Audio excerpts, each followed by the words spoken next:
Hello everyone, and welcome to Hill Street. Today's story is, Does Anyone Truly Have a Grip on Reality? By Non-Motherhood. If you end up enjoying this story, please leave a like, and if you enjoy hearing stories from me, please subscribe and become a resident of Hill Street and let me know how I'm doing in the comments. Now, let's get to this nightmare. I remember the first time I truly questioned my sanity. As time would go on, I'd think back to the things that were definitely red flags, as some would say. But the first time I truly believed that something might be wrong was Christmas Day, 2019. I do not actually remember a ton from this day. Postpartum depression was raging through me. And the first couple of years of my youngest child's life are pretty much a blur. I remember it was getting dark. My partner and I were sitting on the living room floor with our children, playing with their new toys. That's when I just happened to notice a red flashing light reflecting off one of their new toys. It truly didn't seem like anything. A room full of beeping, flashing new toys. But I remember being entranced by this red, flashing light.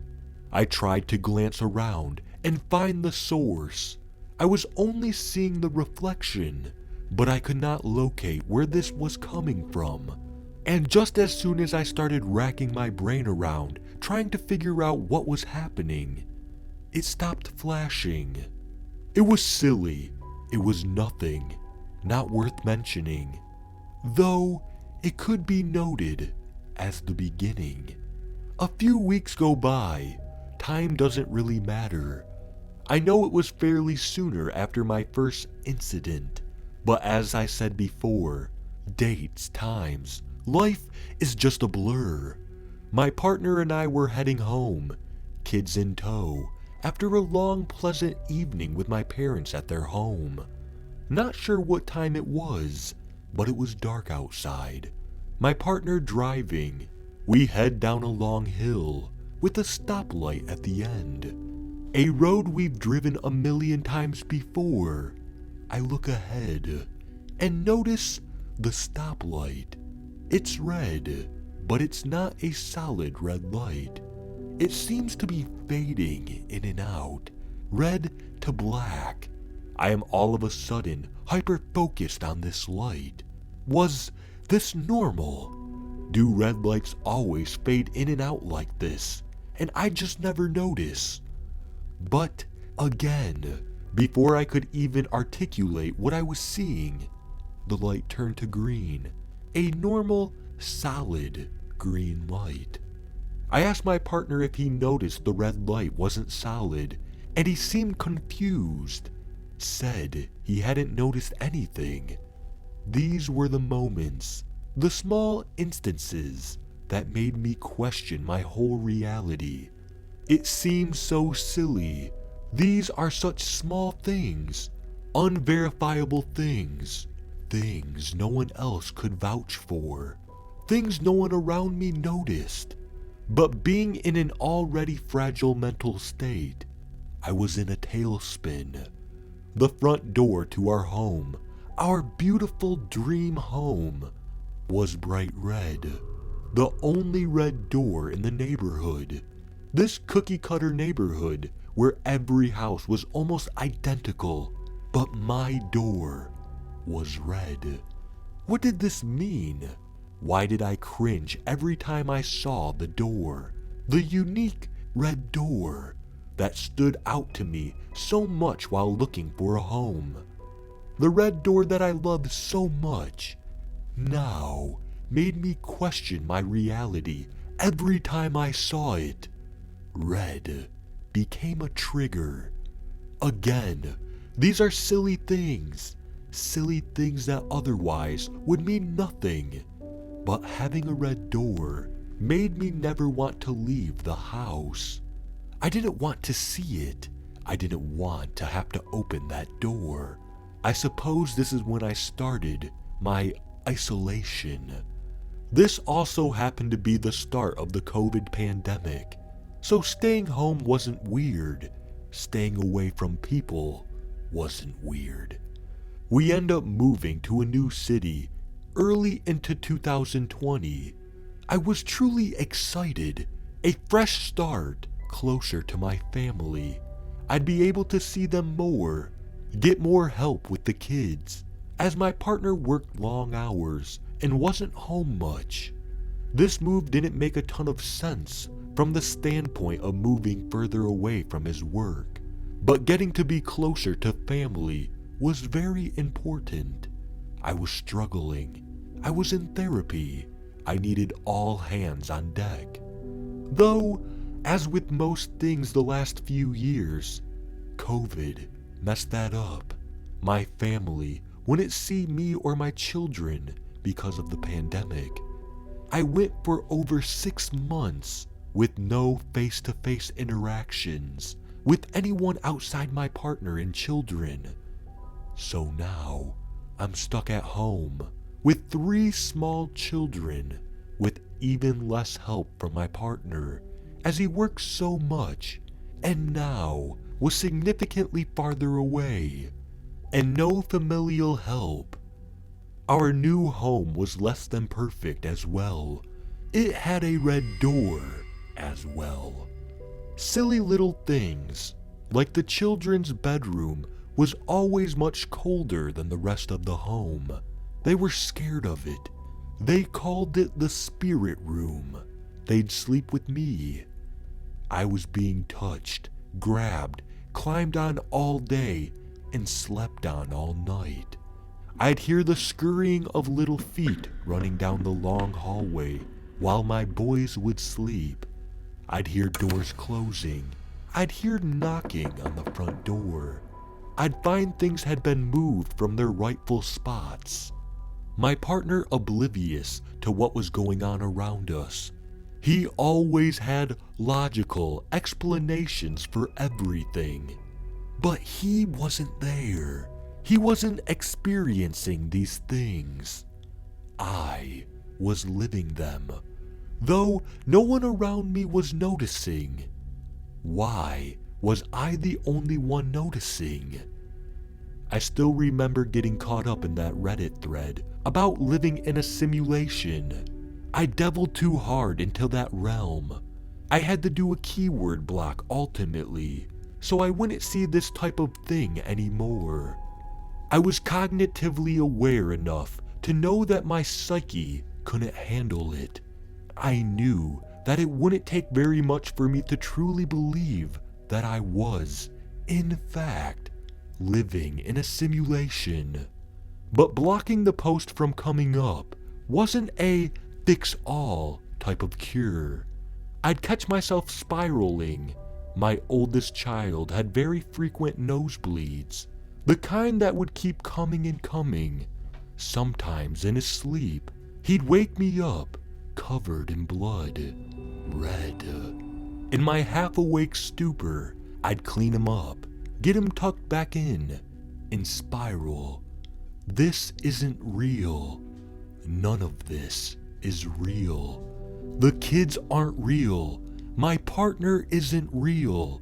I'm in a coma, somewhere, hooked up to machines.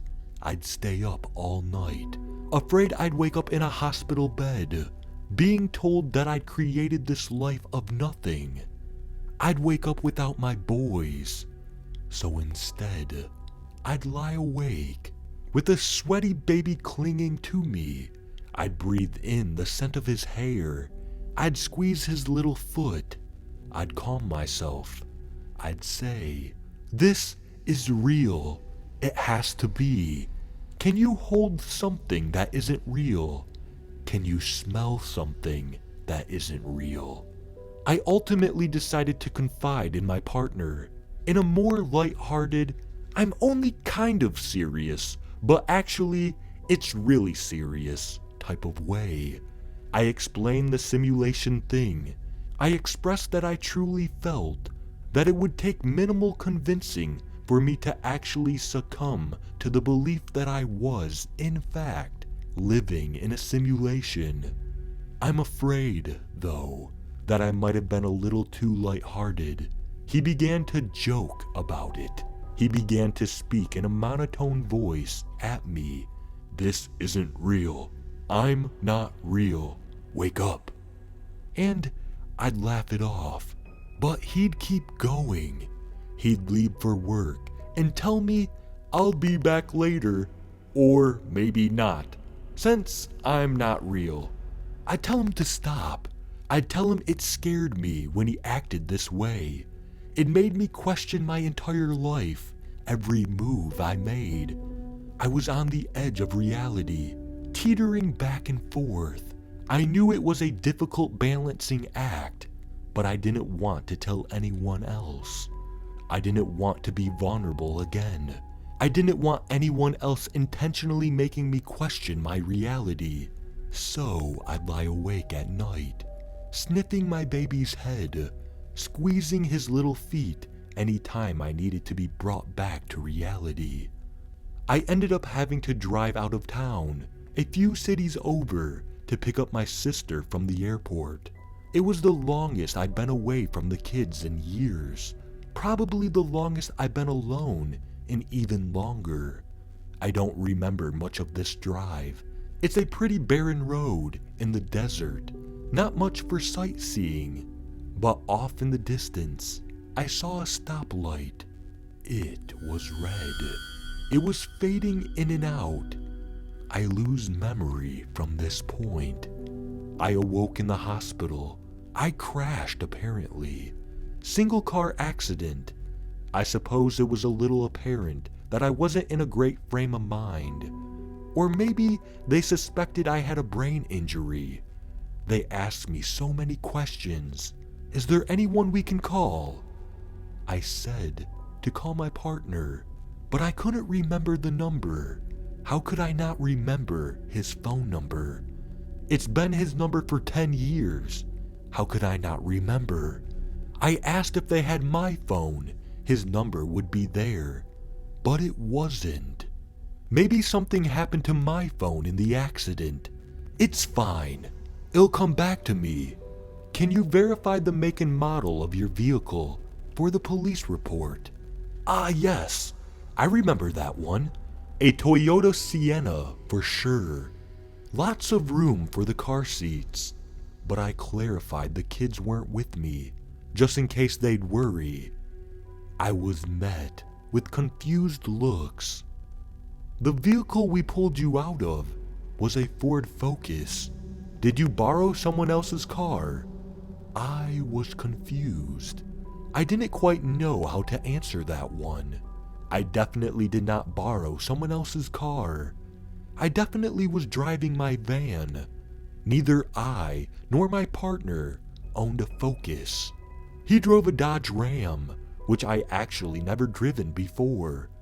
The only car I would have been in would be my own.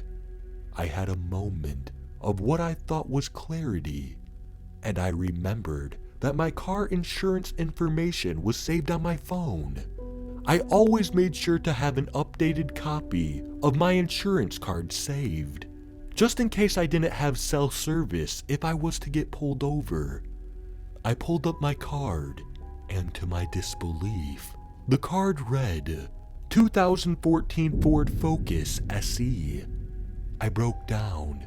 I was sobbing. I was irate. I was so angry. Nothing made sense. None of what they were telling me made sense. I believe they ended up sedating me. I woke up to my father sitting on the edge of my hospital bed. I'd never seen him look so unnerved. He looked so much older than the last time I had seen him. He looked so tired, eyes sunken in, frail, gray in the beard, little white chest hairs popping up through the top of his button-up shirt. But when he saw my eyes open, he lit up. We've been looking everywhere for you. How long have I been here? What's he talking about? We've been trying to find you for years. I can finally bring you home. I asked where my partner was. Where are my boys? Why aren't they here yet? Aren't they worried about me? Are you taking me home to them? He looked so confused, mixed with deep sadness. He said, "Sweetie, I'm not sure who you're talking about, but I can get you home with me and Mom, and we can figure out everything from there. We've all been looking for you for so long. Everyone is going to be so happy to see you." What was he talking about? We came over for Sunday dinner almost every weekend before COVID hit. He knows his grandsons. He knows my partner of literally almost 10 years. I was angry. I screamed at him. "Did he talk to you? Did he put you up to this?" It's one thing to have my own partner poke fun at me, but this is too much. Where are my kids? The nurses come in and dose me with something. I fought the sleep. I don't want to sleep. I'm mostly in the hospital now. My dad comes to see me often. He brings me pictures of my nephews. He tells me stories of what happened since we last saw each other. But I don't believe a word that comes out of that man's mouth. I have figured out to hide my pills away, to make the nurses think I'm taking them. I'm usually able to pull it off for a while and stay up all night trying to figure out what is happening. But eventually, I crash. Then I'll wake up at my little house with the bright red door, with my minivan parked out front. That's where I am now, lying in my bed, with my sweet baby lying on me, smelling his hair, squeezing his little foot. I will always find my way back here.